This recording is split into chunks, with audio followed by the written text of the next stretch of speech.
Баршаңызға сәлем, сіздермен Фариза асханасы. Бүгін сіздермен тауық еті қосылған горох сорпа дайындайтын боламыз. Адам ағзасына өте пайдалы сорпалардың бірі, сондықтан да видеоны соңына дейін қарап, міндетті түрде осы рецептпен жасап көріңіздер. Ең алдымен менің каналыма тіркелмеген болсаңыз, осы видеоның астында подписаться деген кнопканы басып, каналға тіркеліп алыңыз. Ең алдымен горохты салқын суда 3-4 рет суы тазарғанша жақсылап жуып аламыз. Сонан соң жуып алған горохтарымызды алдын ала қазанға салқын су құйып, сонан соң үстіне горохтарымызды салып қайнатуға жібереміз. Егер сіздерде сиырдың еті болатын болса, сразу бірге салсаңыздар болады. Менде тауық еті болғандықтан асықпай горохты салып қойып, сонан соң үстіне тауықтың етін салатын боламын. Тауық етін жақсылап керек емес жерлерінен тазартып, жаңағы қайнағалы жатқан суымыздың үстіне салып, бірге қайнататын боламыз барлығын.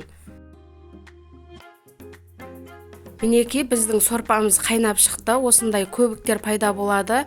Ситаның көмегімен жақсылап тазартып аламыз. 2-3 рет қайнатып, осылай көбіктері шыққанда тазартып отырамыз. Көбіктерінен жақсылап тазартып алғаннан кейін астын орташа отқа қойып, жарты сағат 1 сағат шамасында қайнатамыз. Сонан соң картошкаларымызды осылай үлкен бөліктерге бөліп, жаңағы сорпамызға салып, оны да бірге қайнатамыз. Енді осы аралықта зажаркасын дайындайтын боламыз. Ол үшін осы экранда көрсетілген заттар қажет болады. Ең алдымен видеода көрсетілгендей етіп, пиязымызды турап аламыз. Сонан соң чеснокты да дәл солай ұсақтап турап аламыз.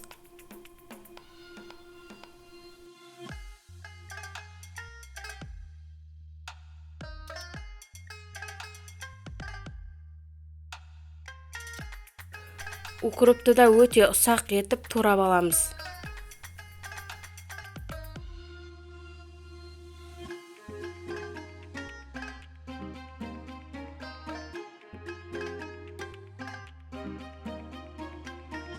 Енді сәбізімізді үткіштің үлкен жағынан өткізіп аламыз.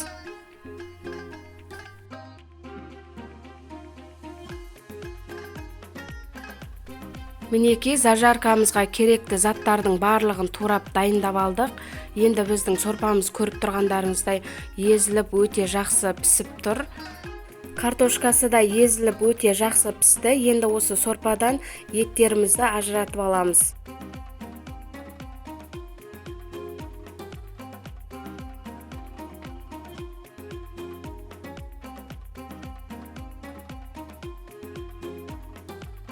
Ендігі кезекте картошкаларымызды да сорпадан алып, қасықтың көмегімен кішкене езіп жібереміз. Өте қатты езбейміз, кішкене бассақ езіледі.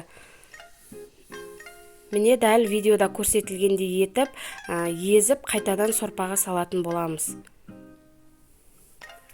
Дәл солай барлық картошкаларымызды езіп салатын боламыз.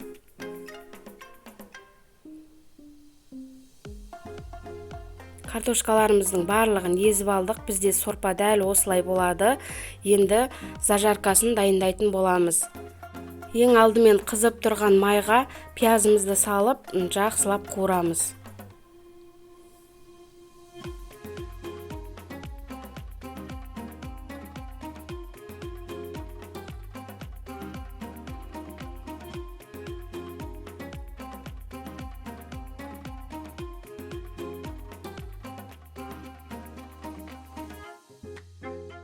Пиязымыз жұмсарып сарғая бастағанда үстіне кішкене томат салып, жақсылап томатпен бірге 2-3 минуттай қуырамыз тағы.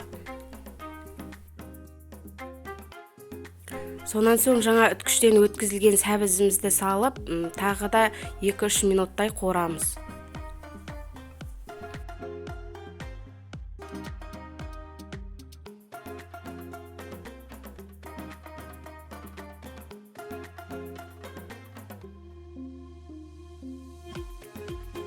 Сәбізіміз жұмсарып 2-3 минут қуырылғаннан кейін үстіне жаңа ұсақтап туралған укропымызды салып, тағы да 2-3 минут қуырамыз.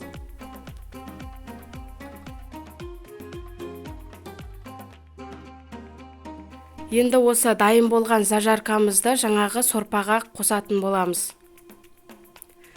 Мына жерде менде сорпаға зажаркам қосылған және тауықтың етін ұсақтап турап салдым. Өкінішке орай видеоға түспей қалыпты. Сонда да сіздерге түсінікті деп ойлаймын. Барлығын зажаркамызды қосып, тауық етін турап салғаннан кейін тағы 5-10 минуттай қайнатамыз. Сонымен біздің сорпамыз дайын. Егерде горох сорпаларыңыз дұрыс шықпай жүрген болса, дәл осы рецепт бойынша жасап көрсеңіздер болады. Бұны кез келген етпен жасай берсеңіздер болады. Біз осы тауық етімен жасағанды ұнатамыз, сондықтан да тауық етімен де жасап жеп көруге кеңес беремін. Сіздермен болған Фариза. Егерде сіздерге видео рецептім ұнаған болса, лайк басып, астында комментарий бөліміне пікірлеріңізді жазып қалдырсаңыздар болады.